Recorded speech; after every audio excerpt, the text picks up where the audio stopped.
You are at the University of Bourgogne-Franche-Comté. You're at the Institut Marey. You're in the CAPS laboratory, Cognition, Action and Sensoromotor Plasticity, where we work on the analysis of movement. You will find pictures of Etienne-Jules Marey, our mentor, and the cameras you see there are the tools that we now use to collect the data of the movement in the 3 spatial dimensions when needed.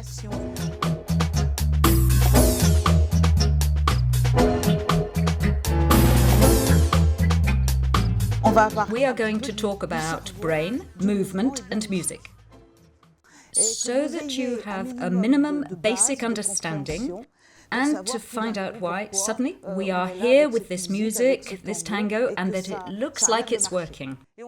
And we also like to talk about what we call motor cognition. Ahead of this movement, there is the hidden part of the iceberg, which develops at the cerebral level. If altered neuronal connections fail, we act on all the remaining ones. Music induces a kind of incitement to movement. This implicit side appears to be the most important. The more people have deteriorated, the more it is true. There will be revelations for you in tango, in anticipation.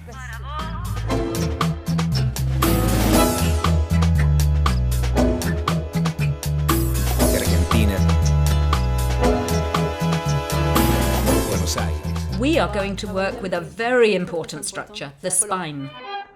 Imagine being able to lengthen your spine. This allows us to become aware of our axis.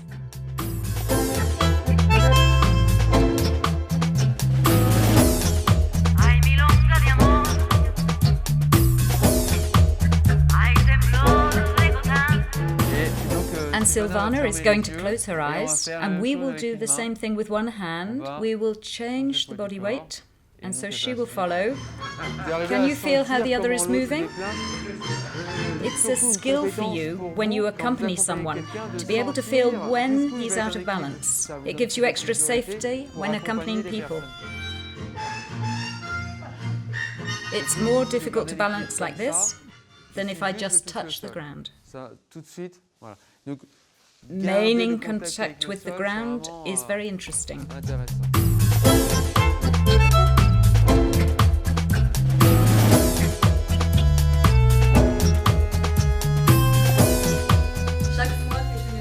Every time I move, I reconstruct all my posture. Listening to the other person gives you information. This is really something we can experiment in tango.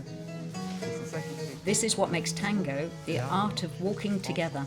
Not at the same time, together. We can also do it without touching each other. Something important I wanted to tell you is to work on creating this intention to go to each other.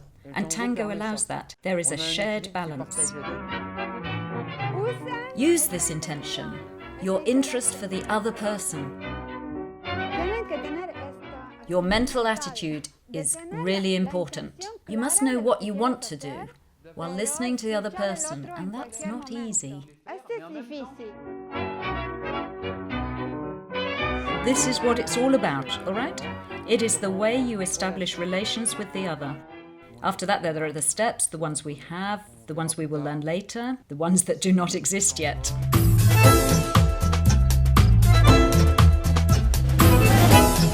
When we hug, we meet halfway. Did you notice that? We do it naturally, without even thinking about it. In tango, even if we are apart, and we do the abrazo, we do the same thing. It's really about this consciousness of a cornerstone. So we will close the superior path, which is something that will unite us, and that will allow us to create this stability. It's also a protection. The notion of anxiety is in fact central. Reassuring enables the opening to something else.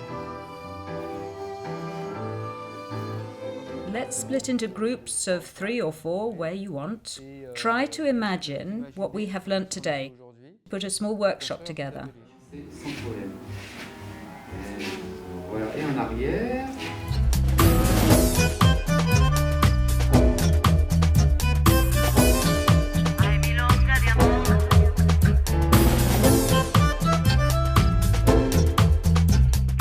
We have learned all these concepts that look a bit like blocks. Afterwards, when you dance, these are tools. Here you've danced. We forget about the work we've done and have fun. Tac, tac, tac, tac. We play. Tac, tac. That's what Argentine tango is all about. It's this freedom to be in the moment, to be present with the one you are dancing with. On the first day, I was told about tango, and I did not know anything about it. I was wondering why tango and not something else, another song, other music, other dance. I was pleasantly surprised, because that's moved me a lot. And I think this is really something I'm going to keep in mind, being attentive to others. And what I realized is that with this relation with the other person, watching him or her will enable him or her to move in a way that they couldn't do. It's not a leisure activity. It is like medicine. My mentor in movement, my teacher, she is now 92. She lives in a retirement home, and I have to say that when I visit her, it makes me very sad, because there's not much to stimulate the people who are there. And it's made me want to widen the audience of people with whom I work. If we do it, we see what is happening, and the colleagues also see what's happening, and it's worth it. Managed to carry out a rather large study with a big enough sample to see the impact, the effect of our interventions on these people. You see all these places where there is nothing. I saw that there were people from Clermont-Ferrand here. I saw that there were people from Vichy, Chambéry, all these places where there's nothing. We should set up things there. 2 retirement homes have taken over the project, have carried it out in their own structure, with different activity leaders who gathered once a week. There was the joy of dancing, the joy of sharing, and the joy to get together with others.